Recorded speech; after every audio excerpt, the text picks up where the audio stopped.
In this video, I'm going to continue sharing how my ACL rehab went. This video is going to cover the 7 to 10 months, and if you look at my earlier videos, you'll see that I did a big one on the 2 to 6 month mark, so this is just a continuation of that. The big difference is we shifted to a lot more plyometrics, more explosiveness, and we continued to hammer on the strength training. So at around the 8 month mark, there was a bit of a switch that happened in terms of my confidence. I'm not sure why, but all of a sudden I came into PT and my knee felt a lot more stable, and I was able to do things that I was able to do before, but I was able to do them with a lot less hesitation. So there's an exercise where I'm in a Bulgarian split squat stance and weight is being taken on and off, and I'm holding this heavy weight, so I'm being jostled quite a bit, and this is the first time I was able to complete it, so I was pretty proud of that. The other thing I noticed after all this PT at the 7 to 8 month mark was my core and my upper body was a lot stronger than it was before my injury. So my PT had me do more than just leg presses and pistol squats. I was doing a lot of compound exercises that really strengthened my core in a big way. So I was grateful for that. So I was pretty eager to start jumping, and well, because it looked fun. So my PT had me do these jumps. So it's a little bit of strength combined with plyometrics as well. These were pretty exhausting, so it tested my reaction time. So as soon as I land my feet in the center of that tire, I have to make another jump, and it was very close being able to clear that pretty high tire, but I was able to do it. So here's another example of a great plyo exercise, a skater jumps with a medicine ball wall slam. So as you can tell, when I release the ball, there's a core stability component to it. So another one of those compound exercises that it helps contribute to a well-rounded training session with the PT. So this is 7 months and 2 weeks, and I'm doing my second return to sport testing. And this specifically is the triple single leg hop, and you can see my bounces aren't very fluid, they're a bit stiff. My knee feels a little wooden, I'd say, and I did a whole video dedicated to this entire test, so you can check that out. But overall I wasn't too thrilled with how I performed. I progressed, but I actually progressed a lot more on my unoperated leg, which is great but not great. So after that return to sport test, we decided to focus on plyometrics, continuing to drive that explosiveness. Here's some jumps with weight. Here's me sprinting at max speed with weight being dragged behind me, which was kind of fun. It made me feel like a NFL guy, which I'm not at all. So this is me doing box jumps finally. I was really excited for this moment. They looked fun, and they were. So I was impressed at how easily I was able to pick up these jumps and stick the landing and absorb that impact. So my PT progressed me to doing simple box jumps with a running start to test my timing and reaction and whatnot. And I was able to do that just fine as well.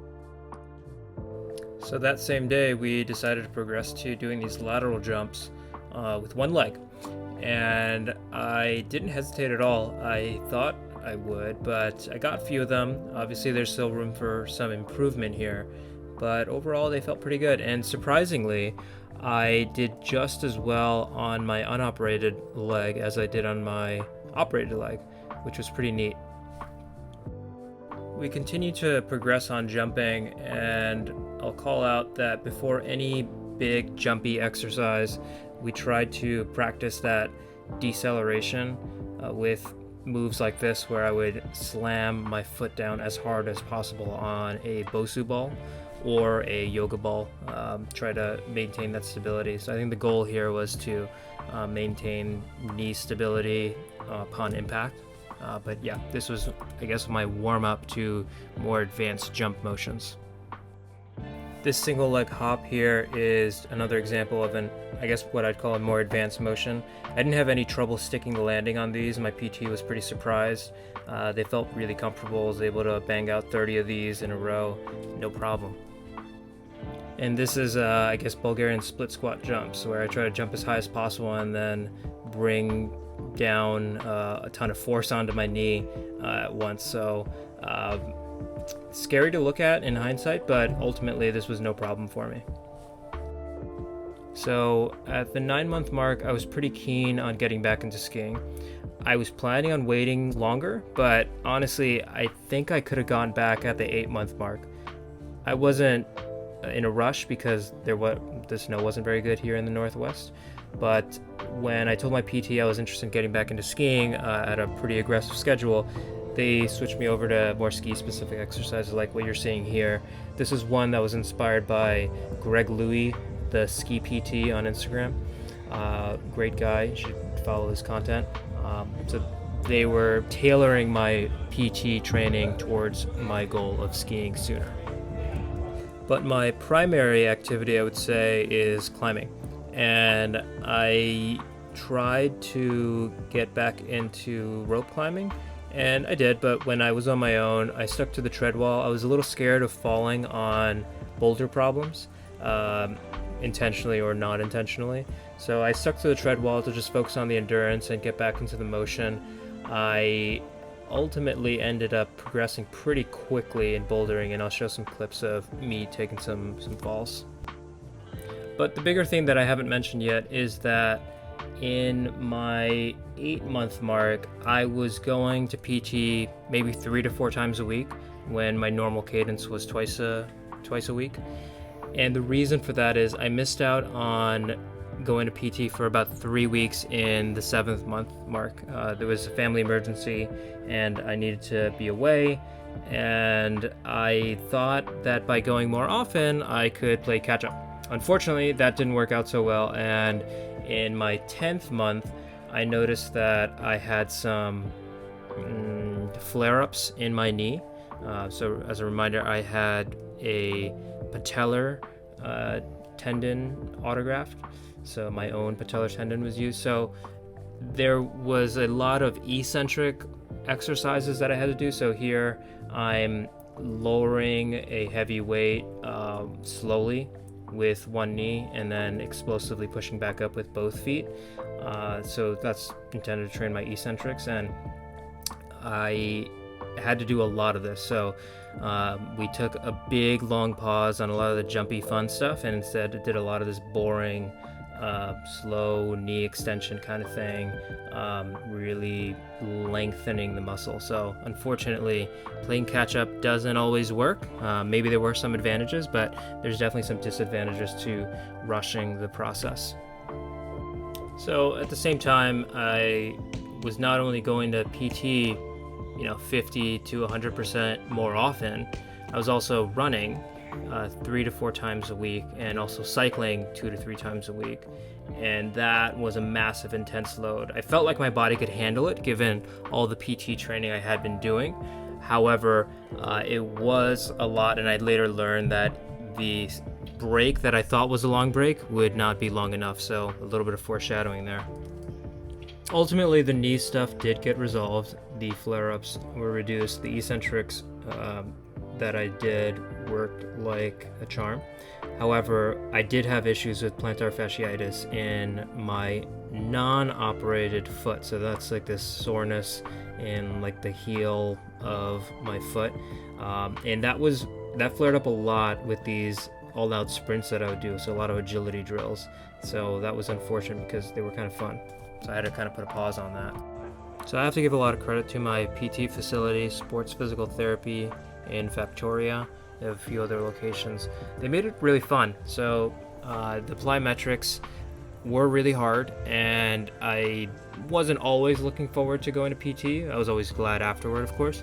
But they made it entertaining. They made it different. Here's a little obstacle course they made for me that was, it just kept my mind off of the grueling nature of the training. Here's a really fun one that I remember fondly. Attached to 2 really thick resistance bands and the PT is calling left, right, or forward, and I have to run towards it as fast as possible and touch the cone and then slowly walk myself back. And I think this is training power on the approach and perhaps deceleration when I'm running back. So it is extremely exhausting. It does feel like being in a video game. So if you have the chance to try this workout and it makes sense for you, I would recommend it. It's really fun. Woo-hoo.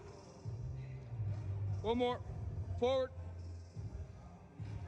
Control it back, control it back, control it back, control it back, control it back. There you go. So this is a clip of me running, and I'm not too proud of this because I probably shouldn't have been running. I was overtraining, and I have no idea. A very oblivious smile there. Here's another one that you see skiers do a lot. I am trying really hard to go fast, but this is as fast as I was able to go. It's great for skiing. I know that the ski PT Greg Louie recommends it, and I see it on his Instagram videos a lot. So this is more advanced box jumping. So I'm doing a 90-degree rotation and sticking the landing, and I didn't have any problem with this and had a lot of fun doing these box jumps. And what we've got here is a single leg box jump landing onto the other foot. So did several of these. These were a lot harder, but I was able to stick them just fine. So this is an example of me bouldering, and I have gotten more comfortable with taking falls from a greater height. I still try to down climb everything just out of habit. I think it's a great way of working on your down climbing skills. But in any case, you can see instead of down climbing this one all the way, I just decided to jump off and have no worry about it at all. I mentioned earlier at the 7.5 month return to sport testing that I was struggling with the fluidity of my triple single leg hops. So you can see me working on them here. So I was planning on going skiing, and I decided to take my first turns. The conditions were not great, but they were good enough. And ultimately I did pretty all right. I only had 6 runs in before we had to go. And I didn't think about my knee at all, which was really good news. I was more thinking about not skiing over a route and having some horrible mistake happen. So this is me, obviously not a great skier, but I'm trying. So can finally get back into progressing and working on those skills. So at the 9-month mark, we decided to do my 3rd return to sport testing, and it would ultimately be my final return to sport testing. I ended up passing the test. So this is just my triple single leg hop that I had been struggling with. And if you're not familiar with it, the idea is you do 3 hops on a single leg and you have to stick the landing. And on my operated leg, I'm getting pretty far, but I'm not able to always stick the landing. You see there's a little bit of hesitation there.